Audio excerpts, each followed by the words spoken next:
కాకినాడలో 80వ స్వాతంత్ర్య దినోత్సవం సందర్భంగా లయన్స్ క్లబ్ ఆధ్వర్యంలో 300 అడుగుల భారీ జాతీయ జెండాతో ర్యాలీ ఘనంగా జరిగింది. ఈ కార్యక్రమంలో లయన్స్ క్లబ్ ప్రతినిధులు, మాజీ సైనికులు, విద్యార్థులు పెద్ద సంఖ్యలో పాల్గొని తమ దేశభక్తిని చాటుకున్నారు. కాకినాడ భానుగుడి సెంటర్ నుంచి ప్రారంభమైన ఈ ర్యాలీ సర్పవరం వరకు ఎంతో ఉత్సాహభరితమైన వాతావరణంతో కొనసాగింది.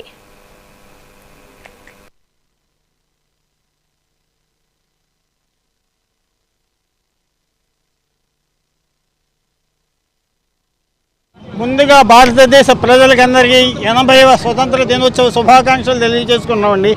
ముఖ్యంగా ఈరోజు మేము చేసిన ఈ కార్యక్రమం 300 అడుగుల భారతీయ జెండా త్రివర్ణ పతాకాన్ని కాకినాడ నడి వీధుల్లో సగర్వంగా ఎగరవేసినందుకు లయన్స్ క్లబ్ కాకినాడ స్టార్స్ చాలా గర్వపడుతున్నాము. ముఖ్యంగా మనం 1947లో మనకు స్వాతంత్రం వచ్చింది. 2047కి మనం అభివృద్ధి చెందిన దేశంలో మొదటి స్థానం ఆక్రమించాలని ప్రధానమంత్రి గారి ఉద్దేశం. ఆ ఉద్దేశాన్ని నెరవేర్చడానికి ప్రతి పౌరుడు తమ వంతు బాధ్యత నెరవేర్చవలసిందిగా ఈ సందర్భంగా కోరుచున్నాం. ప్రతి మనిషి ఈ ప్రభుత్వం మనకేమిచ్చింది అని అంటారు. నీవు ఈ సొసైటీకి నువ్వేం చేసావు అని ఒక ప్రశ్న వేసుకో.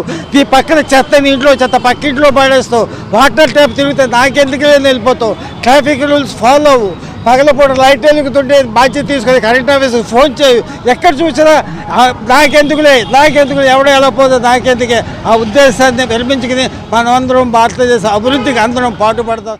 చూసారా, ఈవేళ 80 సంవత్సరాలు అయినా సరే మనందరిలోనూ ఆ రక్తం మరుగుతుంది అంటే మన స్వాతంత్రం మనకెంత ప్రియమైనదో మనందరికీ తెలుసు.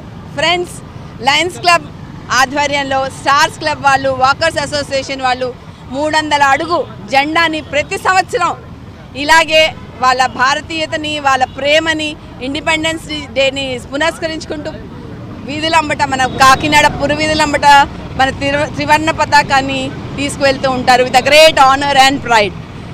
ఇవాళ నాకు ఈ కార్యక్రమంలో పాల్గొనడానికి అదృష్టం దక్కింది. I'm very happy. అండ్ మా హోమ్ క్లబ్ సంకల్ప్ నుంచి వచ్చిన ప్రతి లయన్స్ క్లబ్ వాళ్ళందరి తరఫు నుంచి ధన్యవాదాలు తెలుపుకుంటున్నాను.